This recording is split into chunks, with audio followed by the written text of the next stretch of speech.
Hi friends, how are you guys doing today? Welcome back to my show. My name is Aireonna. Today I'm here with Rohan and we're going to talk about the 49ers unfortunately falling to 5-3 after Sunday's game. Not ideal, definitely not what I was hoping for coming into the last 3 game stretch. Even with all the injuries, I was thinking that maybe they would split after the Browns game before the bye week. And that was when I was thinking Christian McCaffrey was going to be out, and I was just guessing if they were being conservative. But so a little bit disappointing, but still have a bye week, luckily, to get healthy, which they definitely need, and hopefully can make some important changes, at least to morale, which I think is going to be something I want to talk about that I think is maybe an underrated subject. And so maybe I'll start with that. What is this team's identity to you right now, Rohan? And well, first of all, I should ask, how are you doing? How are you doing? Sorry. I'm doing good. I appreciate, Yeah. coming on a Monday. It's going to be a fun show. And I Yeah, it's think nice. you talk about football and you talk about identity. I think Yeah. you're hoping usually 8 weeks through the season that the team finds some sense of identity. And I think early on you could point things out because this team was offensively scoring at least 30 points. So this was a team where you could count on they're going to score 30 points a game. Defensively, you're limiting opponents to 15 points a game on average. Defensively, you could utilize that bend don't break mentality, that kind of thing. You could adjust to them, where even if teams were getting yards, they weren't scoring points. And now I think you have a little bit of a shift. This is the first game where the 49ers have given up over 30 points. Up until this one, defensively, you talk about bend don't break. They haven't really given up many points despite giving up more yards in certain games. That wasn't the case in this one. They gave up 31 points. And offensively, I think the biggest issue over the last 3 weeks is you go from 30 points a game in in 5 straight games, and then now the last 3 games in a row, you don't score more than 20 points. You score 17 points in 3 straight games. That's an issue. A lot of people want to point to the 49ers defensively. There's issues there. Steve Wilks has issues there, and the dynamic seems off right now. And maybe that's affecting the identity. But it's not just a defensive issue. That's one thing I want to point out. It's an offensive issue, too. You're not seeing as many points being put up on the board. They're only 17 in each of the last 3 games. And it's not like they don't have opportunities. They're driving down the field certain times. You're just turning the ball over. You're missing a field goal. There's certain issues, penalties that arise that have stopped the 49ers from reaching what their identity is supposed to be. So right now, I think this is a team searching for an identity, and the one that they had at the beginning of the season right now, they're trying to get that back. I agree. And I feel like coming into the season on that win streak, I think they had a bit of a different identity than we're used to under the Kyle Shanahan regime. I've always considered the 49ers identity to be their strong run game, a dominant defense, and like a total physicality on both sides of the ball, like and all out. Whenever I think of the 49ers identity, I think of how they practice and the standards that they hold their players to. Former players have often talked about this. Kyle Shanahan has talked about this. And it's supposedly even the reason that Brandon Ayuk originally was in the doghouse was because in practice, the level of physicality that they expect their players to bring is on another level. They really want to make sure you're not avoiding contact, you're running 100%, you're tackling 100%, no matter what the circumstance is. And that's been like a standard that the 49ers under Kyle Shanahan have really held. And I think it's been kind of shocking to see, and maybe that's why more focus has been put on the defense, is because as fans, we're used to seeing the defense be so dominant in those specific areas. Even if they're giving up points, they're diving, they're tackling as hard as possible. It's usually if we're thinking back to like last year, it's like the Chiefs kind of diced them up, but that was less about them looking stagnant and slow and more about the Chiefs themselves looking dominant, where it's been kind of confusing seeing the 49ers defense almost and offense, both sides of the ball, almost look like they're the ones stopping themselves. It doesn't necessarily look like the other team is doing so well that they're, just beating them. It looks like and Kyle Shanahan even said in his press conference today at 3 that they seemed on film tired and slow. And he was saying it in regards of like looking forward to the bye week. But in my opinion, that's a little bit unacceptable because that it hasn't just been something that they've shown this week. And even with the bye week coming, you can't just be like, okay, well, we're gonna mail it in. This and he wasn't saying that. He was just, I think calling attention to the fact that there is injuries. But all these teams are suffering with injuries at this time of the year. And the 49ers still have a plethora of talent that's not living up to one, their contracts, and two, just the identity that they've given themselves so far. So um maybe I could start there by asking you, what do you think is going on with this 49ers run game? Why do you think it's so inefficient before we get into the defense? I like you pointing that out. And I mean, I think that there was a couple of things. Kyle Shanahan actually talked about it earlier this week, and I think that he brought up some good points. I think one thing that he pointed out with the run game is not being able to create as much space. He also thought that he got away from the run game in the second half this week. And despite this game really being a one-score game for a majority of this second half, up until the Bengals were able to pull away there with their second touchdown, there were chances to run the football. The 49ers just didn't do so. I think some of those issues were there after you saw a couple of good runs in the first half. But I think it's a variety of things. One, you're missing two of your most physical players in Trent Williams and Deebo Samuel. That obviously changes things. Trent Williams, you look statistically, the 49ers run a lot better to their left side. And that's because Trent Williams is there. That opens up outside zone runs and things like that. George Kittle pointed out the other day how he thought this Niner team, when he was here and when he's been here, he pointed out how outside zone has kind of been a huge concept, and that's not something that they've kind of gone to as much before. His real quote was, one of the best things we do is run the football, and we just put ourselves in situations where we can't run the football. And Oh yeah, yeah, I because the heard that. 49ers have had penalties on first down, second down, it's second and 20, first and 20, you can't run the football as much. So I think it's some of those self-inflicted wounds where you're penalizing yourself, and then you take away one side. And the one way teams have beaten the Niners is making them one-dimensional. The run game has lost a bit of his identity recently, and Christian McCaffrey is also injured. And so I think that there's a number of things. I like how you bring up the topic because I think this is an underrated topic. You're missing physicality. Brett Mm-hmm. Williams, Deebo Samuel. You're missing the guy who you usually run to the left side with and get a lot of success out of. You're also missing your most physical runner in Deebo Samuel because they don't play Mm-hmm. Elijah Mitchell or Jordan Mason that much. You're And missing. really quick, Go both of ahead. those players, both of those players have also, and this is more philosophy than actual like play base, but other players on the team and Kyle Shanahan has addressed like Debo Samuel as like the heartbeat of the team. I know in 2020 when he really took over, Kyle Shanahan would always say the team goes how Debo goes. And same thing with Trent Williams. If you think back to last year when they would walk out with the boombox, I'm pretty sure they probably still do it this year, Yeah. but I know it was really iconic the last 2 years.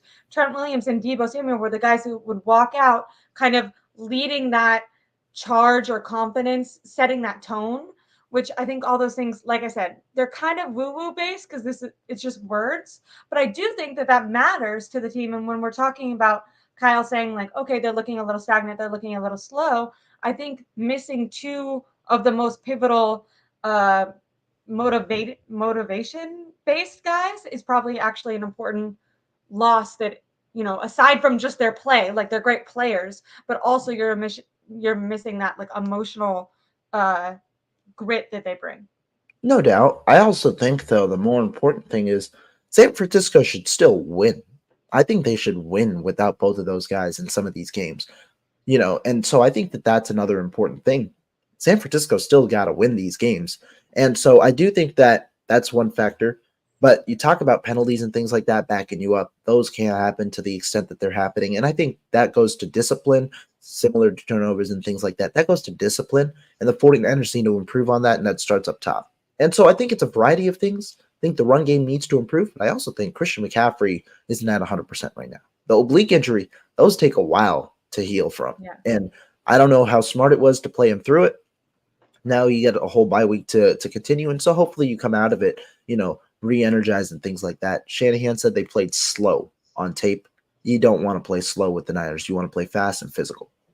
Mm-hmm. With that, do you think that they should be utilizing? I mean, this is such a, I feel like a topic that that people have kind of maybe overdone. But with Christian McCaffrey's injury and the defense or the offensive run game like stagnation, do you think that they should be utilizing Jordan Mason more? Elijah Mitchell seems to be lacking the explosiveness that he used to bring. Originally, I was kind of thinking that if Elijah Mitchell got more carries, like maybe he needed to get into a flow, but we've seen him get way more game time over the last 2 games, and he's still definitely not as productive. Now, Christian McCaffrey is getting touchdowns, but when it comes to his yards per carry, he's definitely slowed down quite a bit. What do you think would be a solution to that, or do you think it's mainly the offensive line? And if it's mainly the offensive line, do you have any comments for the recent news that Aaron Banks, also on that left side, just suffered a turf toe injury, Turf and toe. it's going to Yeah. be out multiple weeks after the bye week. Now, hopefully Trent Williams comes back, so that kind of negates it because obviously he's way better. But just seems like a little bit of a rolling downhill for the 49ers, one thing causing another. Yeah, I mean, if you want a reason as to why Elijah Mitchell, Jordan Mason aren't playing, I think the reason is just because they don't provide what Christian McCaffrey does as an overall unit. I mean, the 49ers, what they want to do offensively is have the entirety of their playbook open at all costs, and Christian McCaffrey provides that because he is such a lethal threat in both facets of the field. So the 49ers, they're trying to figure out the balance of utilizing McCaffrey in that way, but also keeping him on the sidelines to preserve his health at the expense of losing that entire playbook. And there are certain times where you just want to run the football, and the 49ers need to do a better job of that. Kyle Shanahan needs to find a way to balance his running back rotation a little more, to get Christian McCaffrey more breathing room, but also to make him more efficient and more, Yeah. effective on the plays that he is on the field, like those passing plays where he is used as decoy or where he's, commanding attention or whatever it may be. So I do think that there should be more utilization. I can understand why you might be more hesitant to do so, just because of what Christian McCaffrey brings to you as a team, with your team. But he's already gotten a major injury thus far. It hasn't costed him many weeks, but that's one that you gotta watch for. And I think that that's important. As for the offensive line, Aaron Banks' injury is big because that was one of the other spots where you saw some consistency offensively. I think Banks has been all right this year. I don't think he's necessarily been elite, but I think he's been all right this year. However, I do think that right side of the offensive line is pretty struggled. It struggled. You talk about McKivitz, you talk about Burford. I think those guys have struggled, and now you could have had an argument where John Feliciano might sub in not only for Yeah. he could have subbed in for Burford or Brendel because Brendel also hasn't looked that great.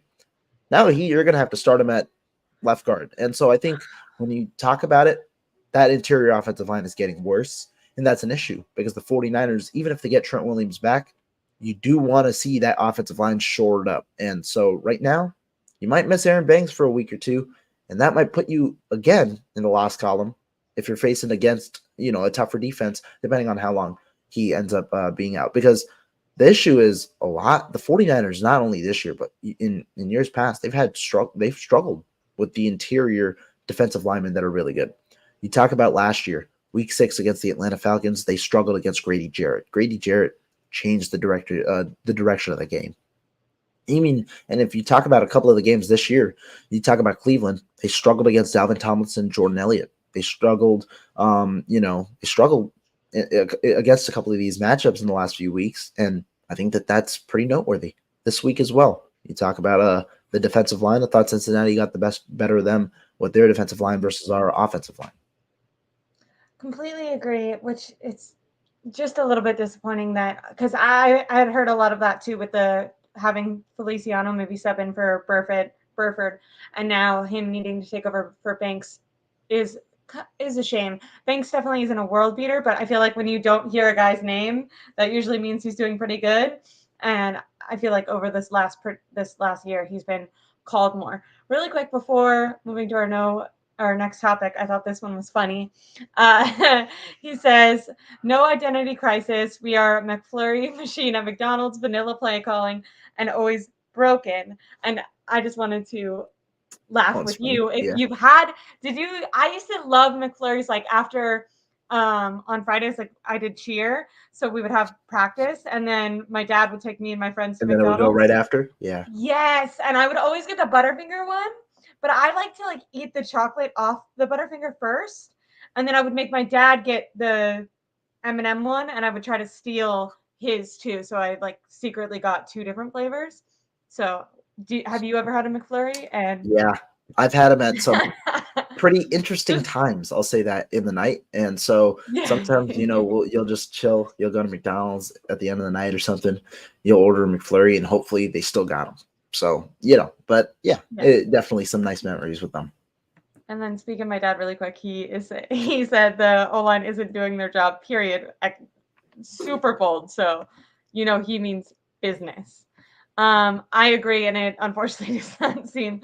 I mean, it will get better with Trent Williams returning from injury, hopefully at the end of this bye week. But yeah, it's a shame that Aaron Banks is suffering from turf toe, especially because didn't and maybe it's different quarterback versus offense line, but you wouldn't think so because offensive linemen have to dig their feet in. But I remember, wasn't it Aaron Rodgers who got that, and he wasn't able to play for almost half the season or something? Am I completely missing? Yeah, turf toe is it's actually a really big deal, even though it sounds like, oh, it's your toe. I broke my toe, so I feel like I have a ton of empathy. Not now, it's better. Okay. But when you think of a broken toe, you're like, oh, okay, you have I was gonna say 10 other toes, and I was like, that's not how you do math.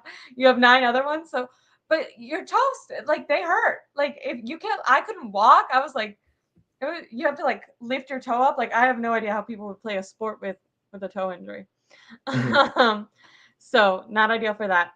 But switching gears a little bit onto the other side of the ball, I saw you quote tweeting something about this, and it's been a very popular conversation since last week, when he kind of came hat in hand apologizing at a press conference for that all-out blitz with 16 seconds left before the first half last week. And this week, unfortunately, it did not seem to get turned around that much, although his play calling did seem a little bit different. He definitely had some strategy changes. But how do you feel right now about Steve Wilks and about people literally calling to have him fired? Is there how would that even be possible? Because right now, who would be replacing him that would make sense? Do you think that that's an overreaction to a couple bad games? Like you were saying, this game, giving up 31, you deserve criticism. The other games, in my opinion, if you give up 22 points or under, I feel like as an offense, this is an offensive league. All the rules are made for scoring. The NFL wants high scoring games. If you're holding defense or offenses to 22 or under, I'm not saying you're above criticism, but I think a firing conversation is ridiculous.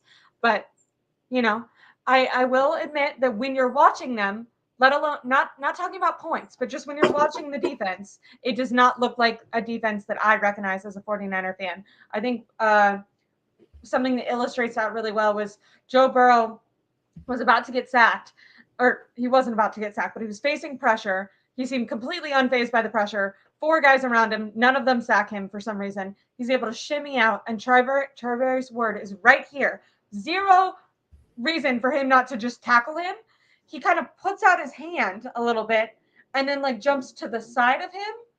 And it was the most business decision type play that I've ever seen someone on the 40. I feel like normally on this 49ers team, if a player would have done that, they would have been told to go home at halftime. I've never seen a player for this defense work like that. So all that to say, I understand the criticism, but points wise, this seems to be the first game where they really let it slide. How do you think it's an overreaction to start calling for Steve Wilks' job? Yeah, I think there's, like you said, a lot to break down here. You talk about the points kind of aspect. I think the point aspect is interesting because the 49ers defense, they've given up some yards in certain games. They've given up a lot of yards in certain games, but like I said, in the early portion of the season, they had that bend don't break mentality. That was their identity, not giving up a lot of points, even if they were very effective in the red zone defensively, and they were able to stop teams from getting touchdowns and even sometimes generating turnovers in that area. And so they've been successful in certain parts. And even this week, I think you can make that argument in the first half. Defensively, they were not good in the first half. There were 4 scoring opportunities for the Bengals on each of their first 4 drives. But the Bengals only ended up with 14 points because they had a fumble in the red zone, and then they had a missed field goal from Evan McPherson as well. So you could have had, potentially 24 points. They only limited it to 14 because of the situation that occurred. And so I think the points don't always tell the full story. I think you do see how the defense is playing overall. But I will say this. I think the defense, there are issues. There are certainly issues on Steve Wilks himself. Steve Wilks needs to improve, and there are certain schematic things that he needs to change. That is 100%. But you brought up a great point. Who do you change him to? Because on this defensive, staff, I made sure I double checked. There aren't people who you can have that you can go to who have experience calling plays. The one other guy was Corey Unlin. Corey Unlin was the secondary coach for he was there last year. I think he was there since 2020. He had experience because he was the defensive coordinator for the Detroit Lions back when Kosarek was with the Lions, a while back. He has experience there, but he moved on. He's the passing game coordinator or something like that for the Houston Texans now. He's not here anymore. And so you have some young, intriguing candidates. Daniel Bullocks is a guy who a lot of people peg could have been the potential defensive coordinator. He's the safeties coach for the 49ers right now. But there's not guys with experience. And I think without guys with experience, it's tough to say who can you really just plug in and expect to be a better play caller than one of the most experienced guys in the business right now. So Steve Wilks needs to improve. I think he knows that. And I can't deny that the dynamic right now between him and Kyle Shanahan is awkward. It's weird. I haven't seen, Kyle Shanahan talk about his defensive coordinator like this before. I'm not going to necessarily I'm not going to say that it's the wrong thing to do because I don't think he's necessarily putting him in a wrong light. It's just he's pointing out the mistakes, which is important, but also it's an interesting dynamic right now. So I think Wilks needs to improve. I just don't see the grounds for firing him, understanding what situation you're going to be putting somebody else in mid-season with this type of defense. But there are certain things that you need to improve. I think the 49ers right now aren't getting the best out of their talent. Wilks acknowledged that last week as well. I think it starts with your fronts. They got to find different ways I think you got to just rush. You got to find ways to not overcomplicate things. Find ways to rush allow your defensive players to allow your defensive players to piggyback off each other on the defensive line, utilize the entirety of their arsenal with their pass rush moves, things like that. Then you'll see plays where it was like the one where Nick Bosa beat his guy, forced Joe Burrow to step up, Armstead's right all over him. You get sacks. The 49ers got sacks this week. They got 3. That was a good thing. You need 3 sacks in a game like this, but there needs to be more defensively, and I think it is a lot more schematically right now than it is with the talent because they got talent on this team. I agree. I think the only way I can see Steve Wilks getting let go, in my opinion, probably would be at the end of the season.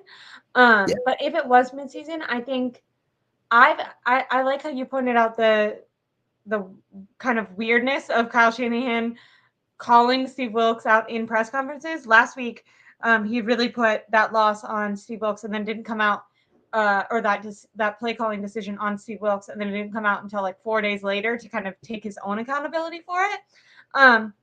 But actually, more so than even Kyle Shanahan, something that I noticed, I think it was 2 to 3 weeks ago now, and it was when Nick Bosa first started getting questions about his lack of sack production. I know he's been getting tons of pressures, but like not getting home. He kind of mentioned the scheme, and that's where I could see there being like a if Nick Bosa isn't behind Steve Wilks, and that's why you don't as a coach, that's the one reason I would criticize Kyle Shanahan for calling out Steve Wilks is if all these players believe in Kyle Shanahan, if they think that Kyle is questioning Steve Wilks, I feel like that's a way for Wilks to lose his side of the ball. You know what I mean?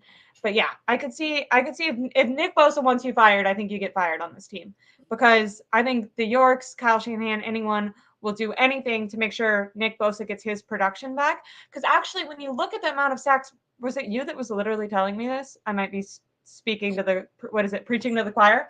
The rest of the defense last year, got a similar sack production that they're getting this year. It's actually not that different. The main difference is that Bosa had like 10 sacks by now last year, and right now he has 2.5, and that's going all the way back into the playoffs last year too. I think it was Grant that had a tweet about that saying like this went back 12 games. He's had like 3 sacks or something, which is kind of crazy.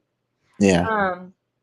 So And I mean, I think when it comes to Bosa, I do think some of the stuff is overblown a little bit, just because I think with the talent you have on this team and Wilks blitzing a little more, you might see sacks from linebackers a little more, and you also might just see sacks overall across the board a little more. Bosa's getting pressures. The one thing, though, when I say about pressures, I think pressures are valuable, but you do have to find a way to finish the play. And I think the 49ers have had a problem with that on both sides of the ball. Finishing the drive offensively and scoring points has been an issue the last 3 weeks, but defensively, finishing the play and getting the sacks didn't really come until this week. And so I think that that's something the defense has to appreciate. And I think that also puts Steve Wilks in a position where you got to put your players in the best position to succeed, and that hasn't come yet. So I think that you could attribute it to a mix of things. This wasn't the best game from Bosa in an overall standpoint because he didn't run defend as well with a couple of misses.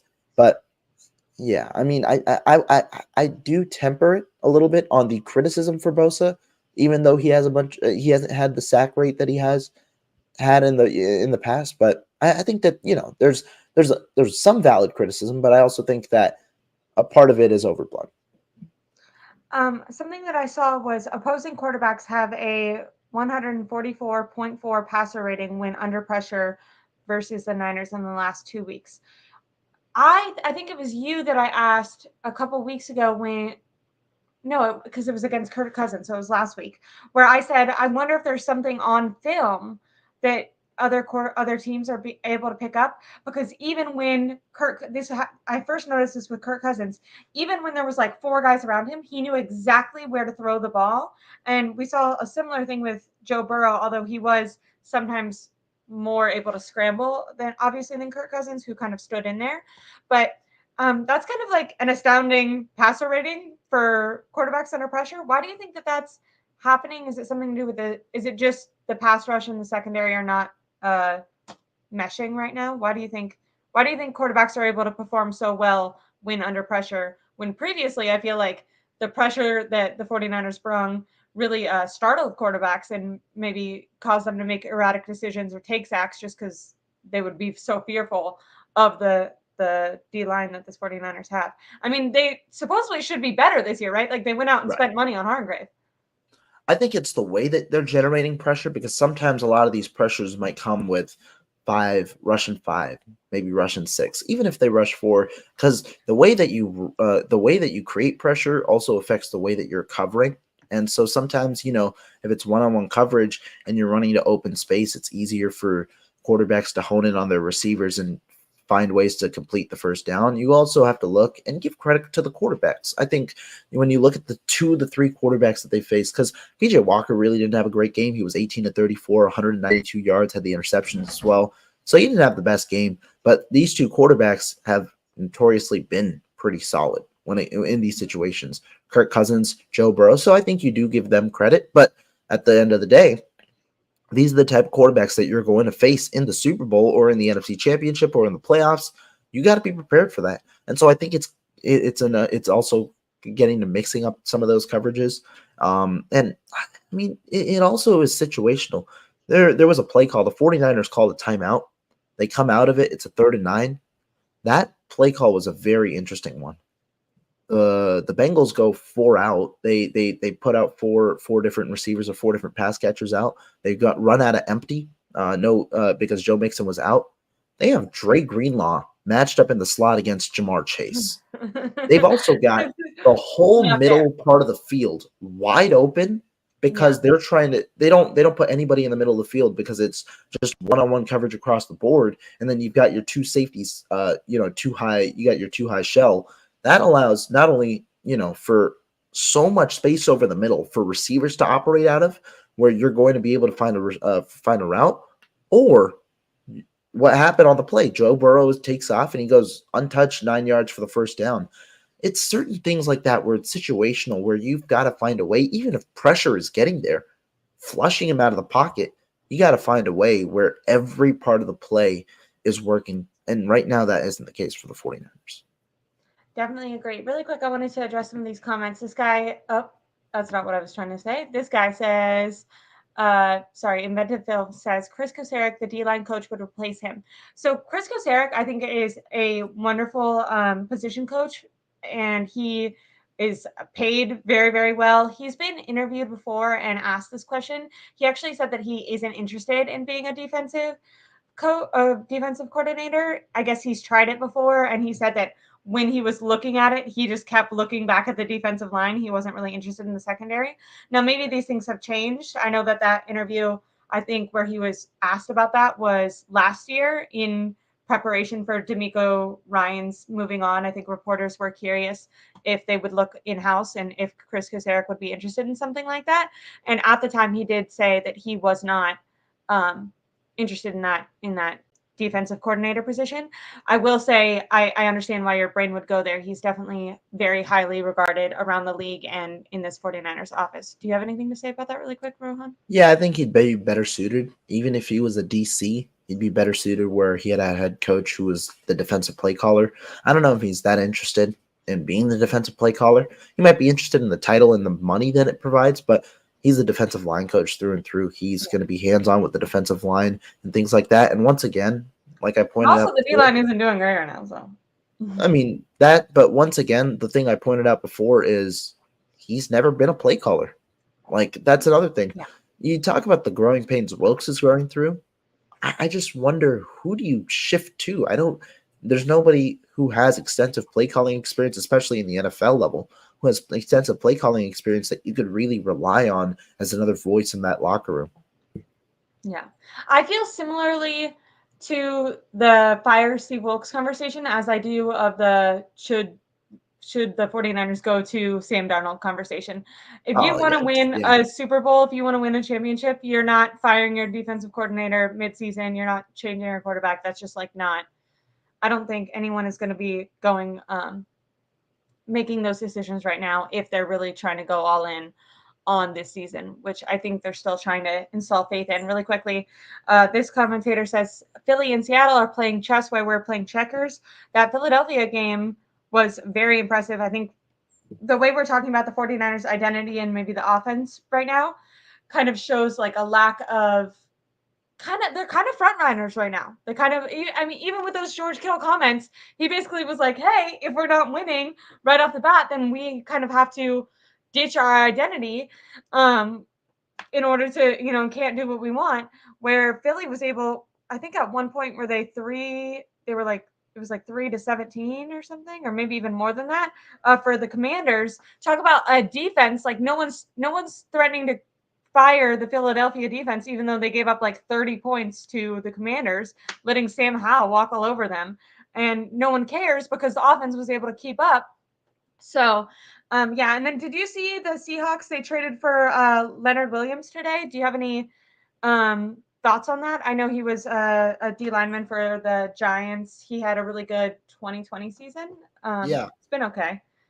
Leonard Williams, interesting move. I mean, I thought the price was pretty high, 2024 second round pick, but it's a late second round pick nonetheless. But I thought the price was pretty high. But Seahawks, they want to go in. They're trying to bolster up the defensive line, and that's an area where they haven't necessarily been as strong. That's why they're adding pieces. They add Draymond Jones. They really lost one of those interior guys in Al Woods. I don't think Leonard Williams is the replacement. He's more of a 3-tech rather than a nose, a 5-tech or a 3-tech rather than a nose. And so I expect him to fill in a role there for that defense. Seattle's looking solid. Still, I'm not confident in them necessarily winning the division, but they look solid, and so yeah, I'll give them credit for the move. Okay, so I like you. I feel like, and maybe it's just the Geno Smith of it all and the 49er fanity of it all, where I'm like, I don't think the Seahawks are still like. I still believe that the 49ers are going to end up lasting longer in the playoffs than the Seahawks. Not necessarily. I am nervous for the game. I think that they have a really good secondary, which is shown to give our offense some struggles. So I'm not saying that like the games against them will be a breeze, but I just think like are the 49ers team at their best versus the Seahawks? The 49ers team has looked a lot more dominant. But if you're the Seahawks right now and you're kind of seeing the 49ers go on this little losing streak, do you think them as a team are confident that they could beat the Niners? I mean, we haven't faced them yet, so we have two more matchups against the Seahawks, which is in our own division, coming up fairly soon. Do you think if you're on the Seahawks right now or you're a Seahawk fan that you're looking at the Niners? Because I think we look at things from our team's perspective. But if you're the Seahawks, they're going all in. They're making moves. They don't seem to be afraid. They seem to be maybe noticing that there's some blood in the water and kind of trying to improve their own team and take advantage of this little rut that the 49ers are in. No, I think they definitely have a reason to be optimistic. I mean, you look at it, you're number one in the NFC West right now. I think that's important. I think they've definitely got a reason to be optimistic. If you talk about the Seahawks, though, I mean, when you look at it, they got, they're 5-2. They've lost to the Bengals. They've lost to the Rams. You look at their wins. The Lions one was extremely impressive on the road, 37-31, a thriller. You look at the other teams, it's the Panthers, the Giants, the Cardinals, the Browns. The 49ers, they don't have really that impressive of a resume either. But the reason that The I say I Browns don't game for the Seahawks is impressive. yeah, but it was without Deshaun Watson. I mean, that was a game where you're going to get up against the backup quarterback as well. PJ Walker had a pretty poor game. I mean, he completed 15 of 31 passes, had 2 interceptions in the game. They also were with a limited Jerome Ford in that one. So, I mean, you look at it, the schedules for both sides haven't really been that strong thus far. 49ers have lost some of their stronger games. And so, yeah, that's kind of how I see it. But talent-wise, I think the 49ers are better right now. But you never count out the Seahawks, who are always a well-coached team, a well-organized team, and a team right now that seems like they're not, I mean, they're willing to make moves. So I think that you can definitely see some glimpses of hope on that side. And I'd definitely be ecstatic if I was the Seahawks right now, being where they are at the moment and having a good run. I want to side note really quick. We've discussed trades for the 49ers before, but do you still see them making a trade at the trade deadline? Kyle Shanahan on his call today said that John Lynch has been on the phone, but there's not many options open.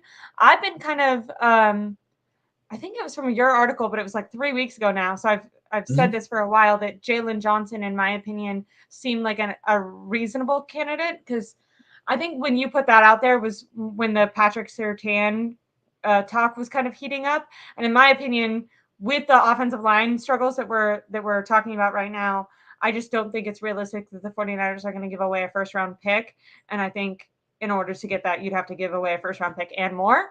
So Jalen Johnson to me seemed like a more realistic choice that would still fill in that role. Are you thinking the 49ers will make a move before, I think it's Wednesday, right? Is the trade deadline? Tomorrow, I believe. Oh, all right. Well, don't 31st. Yeah, I thought it's always going to be November 1st, but it's the 31st at 4 p.m. And so I think it's tomorrow. But overall, when you look at it, the reason Kyle Shanahan said that there's not much going on is not because players aren't active. It's just because prices right now are high. They're going to have to be very aggressive if they want, a top player on their board. They've made calls, obviously. Montez Sweat, Jalen Johnson, some of the guys in the mix that you've seen earlier today. I mean, I think they've made calls around the board. And so I think they're intrigued by several players around the league. Do I think they make a move at the moment? Probably would lean towards no, just because I think the price would be too high. But they've shown that they don't mind paying in the past. The reason also I think they say no is I don't think this is a talent issue on the team. The team, if you're looking at upgrades, it's usually defensively right now. And I think the team has talent. Isaiah Oliver hasn't been great. But when you look at the team, and if your slot corner is your worst player on your team, you're usually in a good shape because other defenses are going to have other holes similar to that. And Mhm. so I think it's more so you got to figure things out schematically and figure out the best way to use your players defensively. I think once you figure that out, the talent's going to start playing like the talent is supposed to be playing, and the defense gets back to what it was early on. I think that's the main issue. It's not really the gap in talent. I think it's more so the issues elsewhere. Now, do I think that a move could help? Absolutely. If you add more talent, you're adding more talent. I just don't know what price the 49ers are going to be willing to budge because you want to keep your first round pick this year. A good tackle class, you want to select one in the first round, potentially even keep your second round pick, select another tackle or select another impact player in the second round this year. So maybe you trade a mid round pick. I don't know. I don't think Jalen Johnson goes for earlier or goes for less than a second round pick this year. I think Montez Sweat, Daniel Hunter, all these high end pass rushers, they're going to have a pretty solid price as well. And so I think the 49ers could make one move. Curious to see what it is. I just don't know necessarily if that moves the needle if they don't change things outside Yeah. of just pure talent in terms of schematics and things like that. It doesn't seem like a last year situation where, like, once they made the move for Christian McCaffrey, the team just completely went all firing. It definitely seems like there's more problems in-house that need to be made versus just adding someone. I do think that adding someone could help with, like, team confidence. You know what I mean? Like, it could show the team, hey, we still think that we're trying to win we still believe that we're a Super Bowl caliber team and we're still trying to go all in to win a Super Bowl versus if you don't make a move, I wonder if players kind of start to question, okay, are they not as determined as they were to start this season? Now, that might be a little bit conspiracy theory. Now, last thing for the defense, and then I want to talk about Brock Purdy, Kyle Shanahan, Sam Darnold right before we leave. But just really quick to knock it out, because we've kind of mentioned these topics, but when talking about like Kyle Shanahan publicly criticizing Steve Wilks, Bosa making maybe not like super pointed comments, but comments that if deciphered, talking about the scheme being the reason or one of the main reasons he felt like a lack of his sack production and ability to get home. Richard Sherman on his podcast did not mince any words and said that he would not be surprised if Kyle Shanahan moved on from Steve Wilks this bye week. Do you think that that's more shock value because he's in the podcast game? Or, I mean, because we've always, as fans, kind of considered Richard Sherman maybe a bit of an insider, a bit of a maybe homer. He's always really talked highly of the 49ers and of the 49ers defense specifically, and of the coaches on the staff and the players on the staff. So I found it, when he says something, I listen because I feel like he either has insight because he has insider information, or just he is a good person to listen to when analyzing because he's at least been a player and been in that position. So his thoughts might be representative of other players on the 49ers currently, because he can look at it from that headspace. Did you find that interesting that I don't know if you heard the comments, but they weren't sly. He was like, I would not be surprised if Steve Wilks or if Kyle Shanahan let Steve Wilks go. I saw another comment from him saying how, it's too much man coverage on first and second down. Mm-hmm. And then also, a lot of issues with the pass rush, with the way he's utilizing the pass rush. Did not see those. Now, like I said earlier, I think that I would be surprised if they let go of Wilkes just because I don't know if it puts whoever's next in line in a good situation. Yeah. I think that you could do a couple of things. Maybe have Shanahan be more involved in the play calling situation. Have him be there, have him help with adjustments on the sideline. When you hear about the Wilks coming to the sideline debate, I don't think it's for the players. I don't think it's for – I think that talk's overblown. But I think it might be more so for Shanahan's sake, and that he can now help adjust on the fly, and you can have those conversations on the sideline, whereas you might not be able to have them as efficiently in the booth. So maybe that could be the one thing. But like I said earlier, I see it as a surprise. Do I think that there's precedence maybe to move on from Wilks? Perhaps. It doesn't seem like they're gelling as well as you'd like them to. And I think that you can make an argument one way or another. But yeah, at the moment, I just don't know who's going to be there to replace him. Okay, I agree. I just found it interesting to hear him talk about that. So moving on to the offensive side really quickly, or the quarterback really quickly.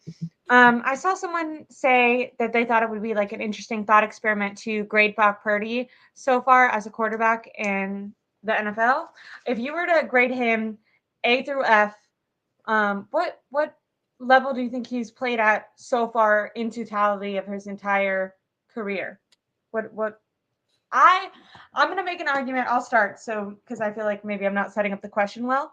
I think I would give him either a B- or a C. And I think that takes into consideration his hot start was undefeated for most of his career, but then also takes into consideration his maybe lack of explosive skill set, but he is still, he's shown a lot of athleticism.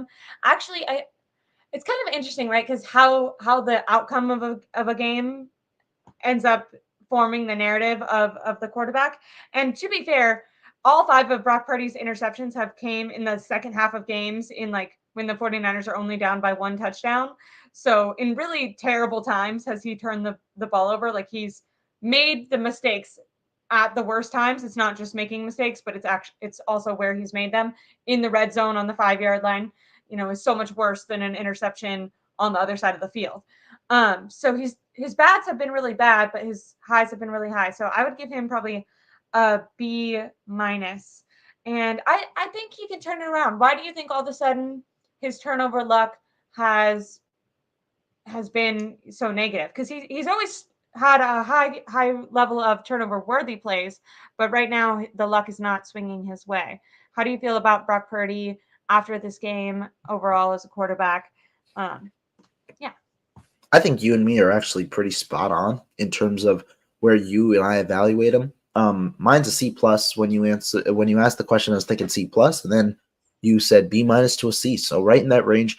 Reason being, last year I thought he was probably in the 20, right around number 20 in terms of the quarterback rankings and things like that. This year I think he's improved. I think he's above average. So in that, just like in that, in the 10 to 16 range is probably where I'd put him, somewhere around there. And I think he's maybe in the middle of that. And that's where, when I said earlier this year, you're starting to get into the upper echelon of quarterbacks, because there's probably like 13 guys that you say are franchise guys in the NFL. Top 10, I think you can make an argument, but also I think that there are other factors that a lot of fans don't necessarily see until they come on the screen. That is turnovers. He's had turnovers, and they've come in inopportune times. And I think the question that you could have asked the last few weeks is, with players injured, with your team in tougher situations, this is where Brock Purdy has really been, he's really been tested. Can you carry the team on your back when they need you to?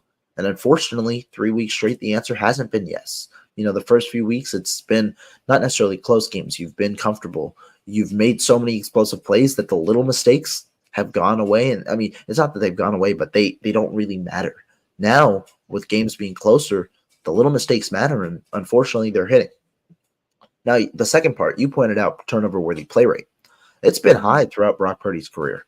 And last year was pretty high. I'd say, I forget exactly the number. This year it's at 5%. 5% is at top 5 in the NFL, and 5% is pretty darn high. The reason, though, that you're seeing a little bit more of a negative approach towards Brock Purdy and his turnovers this year is because he's regressing to the mean. When you see turnover-worthy play rate, that's what your expectation is. But then the turnovers actually are much lower because obviously defenses miss opportunities. But this year, it's regressing more to the mean in that the opportunities are that you expect them to get, more of them are coming for the defense in terms of generating these turnovers. And so this is what yeah, go ahead. I was gonna say, people were saying that last year, like you can't be this lucky forever. You know what I mean? It wasn't Correct. like he wasn't making mistakes. It was like that those mistakes weren't being capitalized on. And I think that's what's been, this is side note ish, but I think you'll agree with me. That's been what's been kind of surprising to me with the kind of like, oh, all of a sudden he's bad now, or we should go to Sam Darnold or whatever. Is this doesn't surprise me from Brock Purdy. I kind of, if someone would have came up to me and said, without a run game, with the defense performing poorly, can Brock Purdy carry the team? I would have said no coming into this game. And that doesn't mean he's a bad quarterback. I still think he's a really good quarterback. I think even last game, aside from his like worst mistakes, which once again were at the worst time and definitely would bring down his grade if you were like grading him for the game, you would give him a poor grade because you give more stake to the most important moments. But he did perform well in that first half of the game, and he did performed well in Minnesota as well. But Yeah.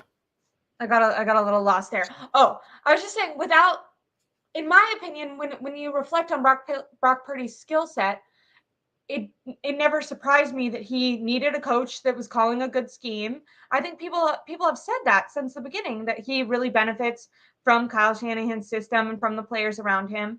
And yeah, so I don't know. This him not being able to carry a team that has a poor offensive line, has no rushing ability, and defense is giving up big plays. It didn't surprise me that he looked poorly this game. No, Did I that think surprise I think so. And I mean, again, the other part is like when Brock Purdy, when the piling on Brock Purdy starts, I think it's also important to note that not everything was his fault. The 49ers in this game, you talk about Brock, I thought he played a good first half. I thought he kept the 49ers in this in the game in the first half, and I thought he had a good job there. Second half, you drive down the field and then you commit the turnover, the interception in the red zone, where it was not only an inexcusable play because he doesn't hand the ball off for what could have been a touchdown, he also, even if that's not an interception, he takes a penalty there and then drives them even back because on a play like that where it's RPO, you either have to throw the ball immediately or you have to hand it off. He didn't do either, and he committed the interception. So it's plays like that where, it's not like everything Brock Purdy's doing is bad. No, there's a reason I cite him as an above average quarterback. But when you talk about carrying your team, things like that, those mistakes cannot happen in situations like that. And so for a good portion of this game, Brock Purdy played well. It's just the turnovers were killer for the 49ers and ultimately led to a 10-point swing. That one cost the 49ers 7 points. And then the second interception led to a field goal the other way. That cost the 49ers, 3 more points. Or so, or sorry, that cost the 49ers 7 more points because they scored a touchdown on the very ensuing play to Jamar Chase. So you can talk about a 10 to 14 point swing right there. That ultimately comes as a result of his decisions, and unfortunately, that's the way that it is. So there are different things that you can point to. Brock Purdy certainly has a good foundation. You just got to start limiting these turnover worthy plays, and that's why discussion about him is occurring. I completely agree. Okay, so I want to wrap it up because I know that we had limited time today. So I'm going to end this with the last question while we're talking about the turnover worthy plays. And I kind of feel like people need to give Brock Purdy a little bit more grace. I'm not saying don't criticize him. He deserves all the criticism. He deserves all the adjustments. But I think the moving on to Sam Darnold talk is a little bit ridiculous for a Super Bowl caliber team. But I'm going to end it with a little bit of a ridiculous question just because it's Monday. It's Overreaction Monday. If Brock Purdy throws 2 interceptions against the Jacksonville Jaguars after the bye week, can you see Kyle Shanahan pulling him during the game or replacing him after the game? And then after that, I'll let you go and I can wrap this up on my own because I know that you got to go. And I really appreciate you being here. For anyone that doesn't know, normally Rohan and I do shows at the end of the week, and I had a last minute cancellation. So he was very nice to fill in for me super last minute. So everyone who's not here from his channel should go subscribe to his channel, which will be in the link in the description. But I'm sure most people Thank are already you. just here from that anyways. Yeah. But yeah. So go ahead with the last question. Sorry. It was the Jacksonville Jaguars. If Brock Purdy throws 2 interceptions, do you think that Kyle Shanahan could replace him mid-game or following that game with Sam Darnold? Or do you think you just have to write it up? I'm not as high on the Brock Purdy being replaced by Sam Darnold wave, not because I don't think that Brock Purdy has had issues. I do think there are issues, and I think he needs to figure them out. I just don't know if Sam Darnold's really the guy to do it. I think Sam Darnold's a good career-level backup. I think he can be a solid backup for the 49ers and maybe a not a bad worst-case scenario guy if Brock Purdy gets injured. But we've seen Brock Purdy's ceiling be higher than Sam Darnold's, and I think you can also argue that parts of his floor have been higher. Sam Darnold also is not a guy who isn't turnover prone. He's been turnover prone throughout his career as well, and he also has a lot of games under his belt. I think he undoubtedly would look better with the 49ers than he's looked at any of his prior stops, just given the talent and the scheme. But I just don't know if I'm very much into the idea of going to Sam Darnold, just because I don't think that while he's a talented quarterback, I just don't think that there's going to be that. I don't think that there's much that warrants a change to him specifically. I completely agree. I think the silly thing about going to Sam Darnold in a situation like that is even if he, came in and played really good that game, if you were switching to like him as your quarterback, you know that a game like that is coming from him as well. So it's not like you're, moving on to someone who's never had that struggle before. But Anyways, hopefully we'll have a little bit more to talk about. The bye week's coming up, so we'll revisit some of these discussions. I'm sure that more will come out as the week goes on. If they're going to make any changes to the defensive coordinator or play calling, I think Kyle Shanahan will probably bring those up fairly soon because you wouldn't want to go into a whole bye weeks, having someone play calling and trying to adjust their system if they weren't going to be the guy. So we'll have more definitive answers to some of those overreactions as the week goes on, and I'm sure we'll see you sometime next week. But I really, really appreciate it for you coming in last minute and always educating us. And I always have a really good time having you on here, Rohan. So thank you so much. I always appreciate you. Thank you for having me on. As always, great job hosting, and a lot of fun topics today, and a lot of definitely a fun show. Yeah, it's interesting. I think as a fan, I like it when they win, but as a content creator, it kind of gives you something to talk about when they're Yeah, you losing. get Because it. when You they're get a winning, little you're just like, extra all right, well, something, they're great. if they lose. So I guess it's a win-win situation then for you. Yeah, I'm not a bettor, but I've always thought if I was like a gambler, that I would want to gamble on them losing. Because if they win, then as a fan, you're like, all right, well, they win, I'm happy. And then if they lose, you're like, well, at least I got something out of this. But I don't know. I'm not a That would gambler, be so an don't take my interesting way to advice. think about it. Yeah. Have a great day, everyone. Please like and subscribe to my channel. I'm a little over 100 subscribers. That's the word, from 1,000. And I'm going to have Jose Sanchez on tomorrow, and Steph Sanchez, who was supposed to be on today, will be on either tomorrow or later on in the week. We're going to figure something out. And Rohan will be back at some time because I hope he will. So, yeah. Definitely. Thank you guys so much. Have a great one.